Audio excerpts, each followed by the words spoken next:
बहुत समय पहले चंद्रनगर राज्य में शांति और खुशहाली थी। हर तरफ हरियाली, नदियों का मधुर संगीत और पहाड़ों की ऊंचाई राज्य को स्वर्ग जैसा बनाती थी। इस राज्य के राजा द महाराज विक्रमसेन। हमारा राज्य हमारी जिम्मेदारी है। प्रजा की सुरक्षा ही सबसे पहला कर्तव्य है। और उनकी इकलौती पुत्री थी राजकुमारी अनाया। शक्ति सिर्फ तलवार में नहीं होती, बुद्धि और हिम्मत में भी होती है। उन्हें तलवारबाजी, गुस्सावारी और प्राचीन ग्रंथों का अध्ययन करना बहुत पसंद था। इन ग्रंथों में कुछ राज छुपे हुए हैं, जैसे कोई संदेश मेरा इंतजार कर रहा हो। लेकिन राजकुमारी के बारे में एक रहस्य था। वो अक्सर महल की सबसे ऊंची मीनार पर जाकर आसमान को देखती रहती थी, जैसे किसी संकेत का इंतजार कर रही हो। क्या तुम मुझे बुला रहे हो? मैं तैयार हूँ। चंद्रनगर के उत्तर में कले पहाड़ थे। उन पहाड़ों के बीच छुपी थी एक रहस्यमय गुफा, अंधकार गुफा। कहा जाता था कि सदियों पहले यहाँ एक शक्तिशाली जादूगर रहता था। उसका नाम था महाकाल।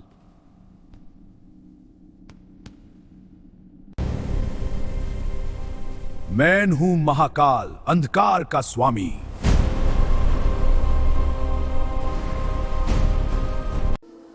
लोग कहते हैं महाकाल मर चुका है, लेकिन उसका जादू अभी भी जिंदा है। राजकुमारी अनाया को बचपन से ही इस गुफा के अजीब सपने आते थे।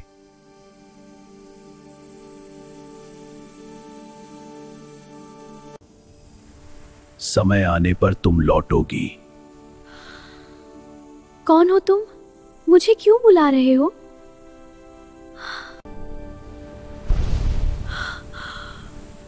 क्या ये सिर्फ एक सपना था या किसी पुरानी शक्ति का बुलावा?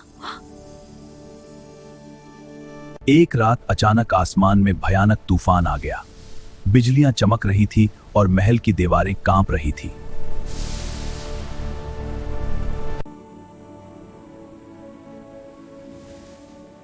ये कैसी अजीब रात है, दिल घबरा रहा है। इस कथे के अजीब सपने आते थे। अचानक खिड़की अपने आप खुल गई। एक तेज रोशनी कमरे के अंदर घुस आई। ये क्या हो रहा है? मुझे बचाइए।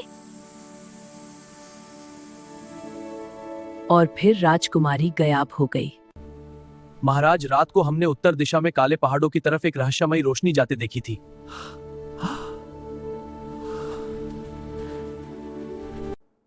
मेरी बेटी, मैं तुम्हें वापस लाऊंगा, चाहे मुझे पूरा संसार क्यों ना तोड़ना पड़े।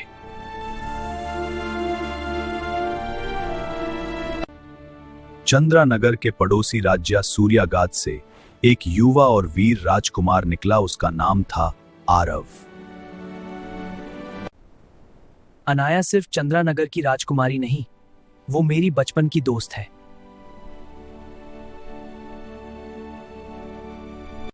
हमने बचपन साथ बिताया है, मैं उसे अकेला नहीं छोड़ सकता। वाह, मजा आ गया। हमेशा साथ रहेंगे। आरव, राजकुमारी अनाया खो गई है। महाराज, मुझे आज्ञा दीजिए, मैं राजकुमारी अनाया को वापस लाऊंगा। यदि तुम सफल हुए तो तुम्हारी सेवा को हमेशा याद रखा जाएगा। मैं अवश्य सफल होऊंगा महाराज। राजकुमार आरव अकेला घोड़े पर सवार होकर अंधेरे जंगल की ओर बढ़ रहा था। हर पेड़ जैसे उसे देख रहा था, जैसे जंगल खुद किसी रहस्य को छुपा रहा हो। कौन है वहां? सामने आइए।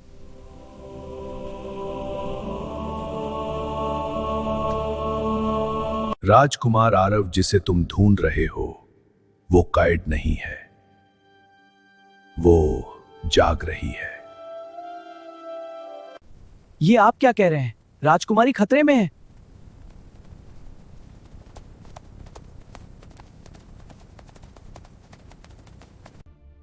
जब अंधेरा सबसे घना हो तब इसे खोलना, ये तुम्हें सत्य तक ले जाएगा। आखिर कई दिनों की कठिन यात्रा के बाद राजकुमार आरव काले पहाड़ों तक पहुंच चुका था। उसके सामने खड़ी थी एक विशाल अंधकार गुफा, जिसके ऊपर अजीब प्राचीन चिन्ह चमक रहे थे। अनाया, मैं आ गया हूं। मैं तुम्हें वापस लेकर जाऊंगा। तुम देर से आए हो। कौन है वहां? सामने आओ। अब वक्त बदल चुका है। राजकुमार, अनाया, ये तुम हो? हाँ आरव, लेकिन अब सब कुछ बदल चुका है। मैं कायद नहीं हूं, ये गुफा मेरी शक्ति का स्रोत है।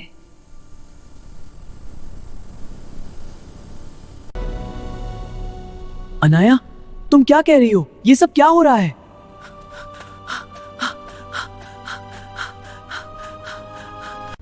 हमारे वंश में एक प्राचीन जादुई शक्ति थी। महाकाल ने उसे सदियों पहले सील कर दिया था। अब वो शक्ति दोबारा जाग रही है,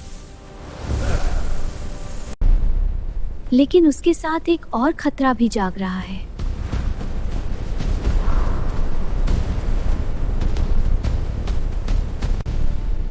मैं महाकाल हूँ और ये तो सिर्फ शुरुआत है।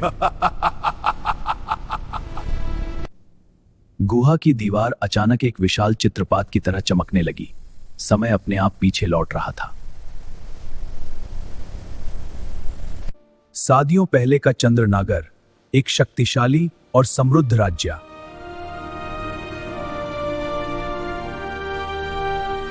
तब इस राज्य की शासक थी महारानी आदिशक्ति। वे केवल रानी नहीं, प्रकाश की जीवित शक्ति थी। मेरा कर्तव्य है अंधकार और प्रकाश के बीच संतुलन बनाए रखना। लेकिन उसी समय जन्म हुआ एक महत्वाकांक्षी जादूगर का, महाकाल। मुझे संतुलन नहीं चाहिए, मुझे संपूर्ण नियंत्रण चाहिए। उसकी शक्ति बढ़ती गई और अंधकार राज्य पर छने लगा।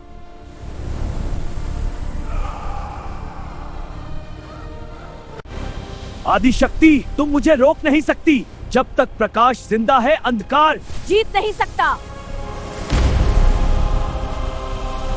अंत में महारानी ने अपनी संपूर्ण शक्ति का बलिदान दिया और महाकाल को इस गुहा में सील कर दिया। लेकिन यह सील पूरी तरह स्थायी नहीं थी। भविष्य में मेरे वंश की एक कन्या इस शक्ति को जगाएगी और संतुलन फिर से स्थापित करेगी। वही कन्या थी राजकुमारी अनाया।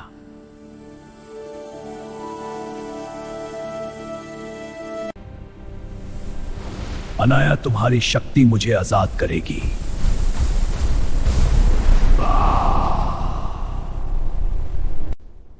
नहीं महाकाल, मेरी शक्ति संतुलन के लिए है, विनाश के लिए नहीं।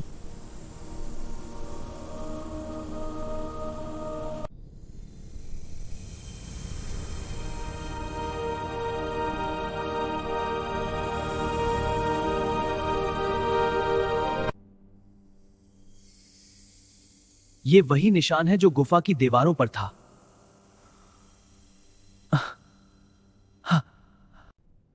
ऋषि ने कहा था, जब अंधेरा सबसे गहरा हो।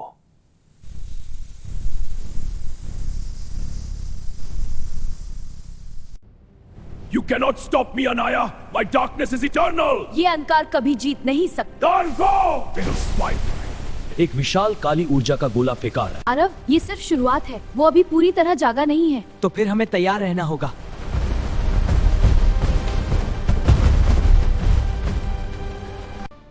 तीन चंद्रमा की रात को मैं पूरी शक्ति के साथ लौटूंगा।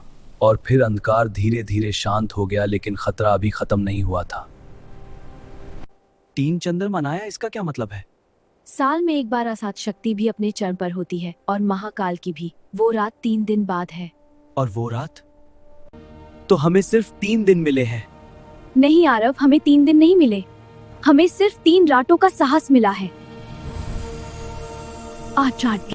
3 चंद्रमा? आरव, इसका क्या मतलब है? अनाया, मुझे भी ये समझ नहीं आ रहा। 3 चंद्रमा करा, तुम्हारी शक्ति ही मेरी मुक्ति बनेगी। इस बार तुम अकेली नहीं हो अनाया। चाहे 3 चंद हो या अंधकार का सागर, मैं तुम्हारे साथ खड़ा हूँ। ये सिर्फ युद्ध नहीं है आरव, ये संतुलन बचाने की लड़ाई है। गुफा के बाहर आते ही वातावरण अचानक बदल गया। हवा में एक अजीब सी ऊर्जा महसूस होने लगी। 3 चंद्रमा? आरव, इसका क्या मतलब है? Anaya, deep breath. साल्विक और जाति फेंक से बात है। और I am not an ordinary says. तुम मुझे सिर्फ एक तपस्वी समझ रहे थे। माई ट्रू नेम इज ऋषि वायुनंदन। मैं महारानी आदिशक्ति का प्रचंड रक्षक हूँ। तीन चंद्रमा? अनाया, इसका क्या मतलब है? सातों में एक बार आसमान में एक विशेष घटना होती है जब 3 ग्रह और चंद एक सेध में आ जाता है। वो रात 3 दिन बाद है। उस रात हमारी शक्ति भी अपने चरम पर थी है और महाकाल की भी। महाकाल को हरना सिर्फ शक्ति से संभव नहीं है। प्रकाश तत्व अनाया, साहस तत्व आरव, विश्वास तत्व प्रजा का प्रेम।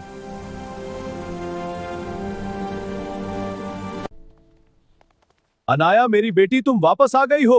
पिताश्री, मैं ठीक हूँ, लेकिन खतरा अभी खत्म नहीं हुआ। महाराज, अंधकार फिर से जग रहा है। 3 चंद्रमा की रात को महाकाल पूरी शक्ति से लौटेगा। पूरे राज्य को तैयार करो, ये आदेश है। 3 चंद्रमा? अनाया, इसका क्या मतलब है? चंद्रानगर का हर नागरिक डर और विश्वास के बीच खड़ा था। दीप जल रहे थे, प्रार्थना हो रही थी, लेकिन आसमान का रंग बदल रहा था। तीसरी रात आने से पहले ही प्रकृति बदलने लगी थी, जैसे अंधकार अपनी आमाद का ऐलान कर रहा हो। ये आसमान इतना लाल क्यों हो रहा है? मुझे लगता है महाकाल वापस आ रहा है। उस रात हमारी शक्ति भी अपने चरम पर और महाकाल की भी। जंगल के प्राणी भी बेचैन होते थे, उन्हें महसूस हो रहा था कि कुछ भयानक होने वाला है। ये जानवर बिना वजह नहीं भागते, जरूर कोई शक्ति जाग उठी है। नदियों का पानी भी अपना रंग बदलने लगा, जैसे प्रकृति खुद महाकाल के अधीन हो रही हो। माँ, पानी काला क्यों हो गया? बेटा, घर चलो, ये समय बाहर रहने का नहीं है। साल में एक बार आसमान में एक विशेष घटना होती है जब 3 ग्रह और प्रजा पालती थी। उस रात अनाया पूरी शक्ति के साथ लौटा था, वो किया था पानी का पन्ना थी। I will not be afraid। मेरे पूर्वजों की शक्ति विनाश के लिए नहीं थी, वो संतुलन के लिए थी आई, और मैं उस संतुलन को हर हाल में बचाऊंगी। इस बार तुम अकेली नहीं हो अनाया, मैं तुम्हारे साथ हूँ अंत तक। धन्यवाद अरव। दूर पहाड़ों के पीछे से अंधकार जग रहा था। महाकाल अपनी पूरी शक्ति के साथ लौटने वाला था और 3 चंद्रमा की रात करीब आ रही थी। दूर पहाड़ों के पीछे से अंधकार जग रहा था। महाकाल अपनी पूरी शक्ति के साथ लौटने वाला था और 3 चंद्रमा की रात करीब आ रही थी। महाकाल, इस बार मैं तैयार हूँ। ये सिर्फ एक युद्ध नहीं, ये प्रकाश और अंधकार का फैसला है। 3 चंद्रमा की रात निर्णायक युद्ध की रात होगी और इस बार कहानी रुकेगी नहीं। यहां से शुरू होगा असली संघर्ष। 3 दिन बीत चुके थे। चंद्रानगर राज्य भय और आशा के बीच खड़ा था। आसमान अजीब शांत था, जैसे प्रकृति किसी बड़े पल का इंतजार कर रही हो। आज रात सब तय हो जाएगा अनाया। हाँ आरव, या तो अंधकार समाप्त होगा या हमारी परीक्षा और गहरी होगी। धीरे धीरे पहला चंद्रमा उठा, फिर उसके पास एक और उज्जवल ग्रह दिखाई दिया और फिर तीसरा। 3 प्रकाशमान गोल एक सीध में आने लगे। ये शक्ति बढ़ रही है, मुझे महसूस हो रहा है। यही वो पल है जिसका इंतजार था। मैं तैयार हूँ।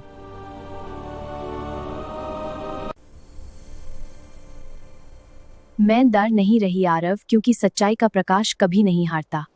मैं हमेशा तुम्हारे साथ हूँ। 3 चंद्रमा? अनाया, इसका क्या मतलब है? साल में एक बार आसमान में एक विशेष घटना होती है जब 3 ग्रह में शहर आते हैं। और वो रात की रात शुरू हो चुकी थी और किस्मत अपना सल्ला लिखने जा रही थी। साल में एक बार आसमान में एक विशेष घटना होती है जब चंद्रमा हमारी शक्ति भी अपने चरम पर होती है। और वो रात जैसे ही तीनों खगोलीय पिंड एक सेध में आए, धरती कांप उठी। उत्तर दिशा के पहाड़ों से काली ऊर्जा उठाने लगी। अंधकार गुफा से एक विशाल छाया आसमान तक फैल गई। ये कोई आम रात नहीं है। राजकुमारी हम सबको बचाएंगी। प्रार्थना करो, प्रकाश अंधकार पाए। गुफा के ऊपर आसमान जैसे फट गया। प्रकृति स्वयं कंप उठी।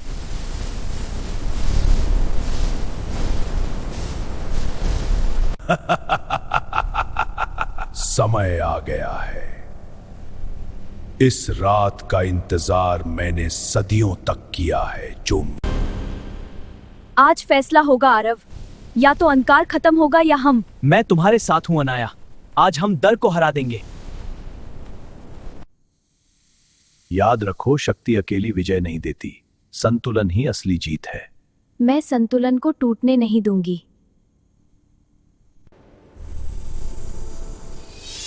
जो भी हो, मैं तुम्हें कुछ नहीं होने दूंगा। आज सिर्फ तलवार नहीं, विश्वास लड़ेगा।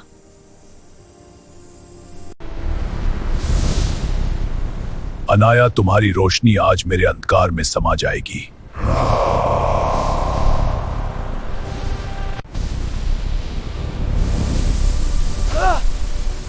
अनाया, पीछे मत हटना। एक योद्धा गिर चुका है। ये रोशनी सिर्फ मेरी नहीं, मेरे पूर्वजों की विरासत है।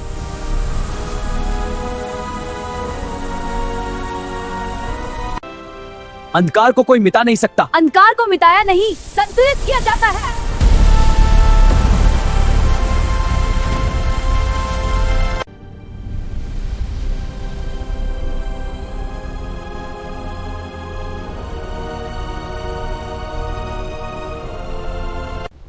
तुम सोचती हो मुझे नष्ट कर दोगी? मैं अंधकार हूँ, अंधकार को मिटाया नहीं जा सकता। हाँ, अंधकार को मिटाया नहीं जा सकता, लेकिन उसे संतुलित किया जा सकता है। तब अनाया को एक दृश्य दिखाई देता है। महाकाल कभी पूरी तरह बुरा नहीं था। मुझे सिर्फ शक्ति चाहिए थी, सबसे ज्यादा शक्ति। शक्ति की लालसा ने उसे अंधकार बना दिया। ये युद्ध विनाश का नहीं है, ये संतुलन का है। तुम मुझे रोक नहीं सकती। मैं तुम्हें रोकने नहीं, तुम्हें मुक्ति देने आई हूँ। उनके हृदय से निकली रोशनी कोमल थी, पर अत्यंत शक्तिशाली। यह क्या है? यह द्वेष नहीं, यह स्वीकार है। मैं मुक्त हो रहा हूँ। और उस पल अंधकार मिटा नहीं, संतुलित हो गया। प्रकाश और अंधकार दोनों आवश्यक हैं। ये रोशनी तुम्हें मिटाने नहीं आई है महाकाल, ये तुम्हें समझने आई है। नहीं, मैं अंधकार हूँ, मुझे कोई बदल नहीं सकता। अंधकार को खत्म नहीं किया जाता, उसे संतुलित किया जाता है। ये कैसी शक्ति है? ये शक्ति नहीं, ये स्वीकार है। मैं हल्का महसूस कर रहा हूँ। तुम कभी सिर्फ अंधकार नहीं थे। मैं मुक्त हो रहा हूँ। धन्यवाद मुझे याद दिलाने के लिए कि मैं कौन था। शांति ही सबसे बड़ी विजय है।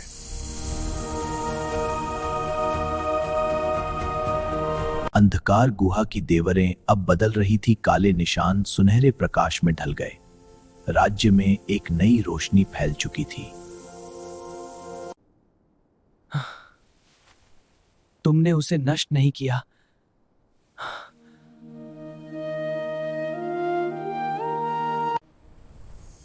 उसे नष्ट करना आसान था, लेकिन संतुलन बनाना कठिन है, और वही सही है।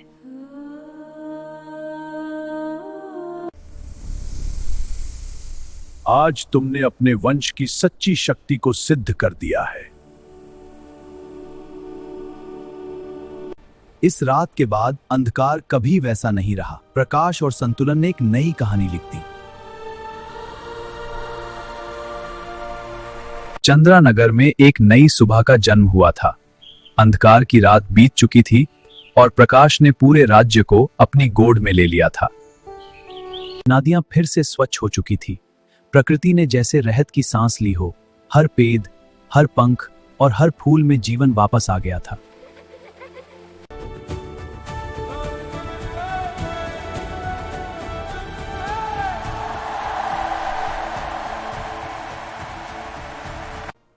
अनाया, तुमने सिर्फ राज्य को नहीं बल्कि हम सबको बचाया है। पिताश्री, ये जीत मेरी नहीं, ये पूरे राज्य के विश्वास की जीत है। लेकिन अनाया अब पहले जैसी नहीं थी। उनकी आंखों में एक नई गहराई थी।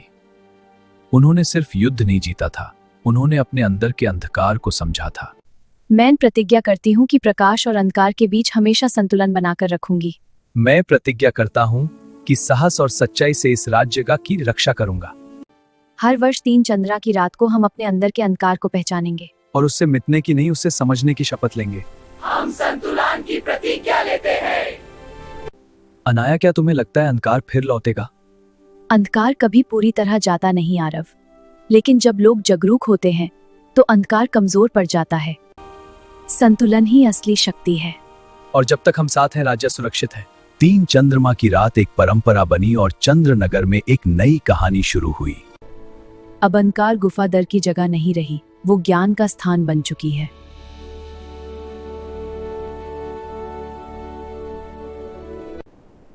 अब वो किसी संकेत का इंतजार नहीं करती, क्योंकि अब उन्हें सच पता है। प्रकाश और अंधकार दोनों हमारे अंदर होते हैं। संतुलन ही सच्ची विजय है। यही है चंद्रनागर की कहानी, जहां डर का अंत हुआ और ज्ञान का आरंभ। अगर आपको ये कहानी पसंद आई हो तो लाइक करें, सब्सक्राइब करें और कमेंट और शेयर करना ना भूलें।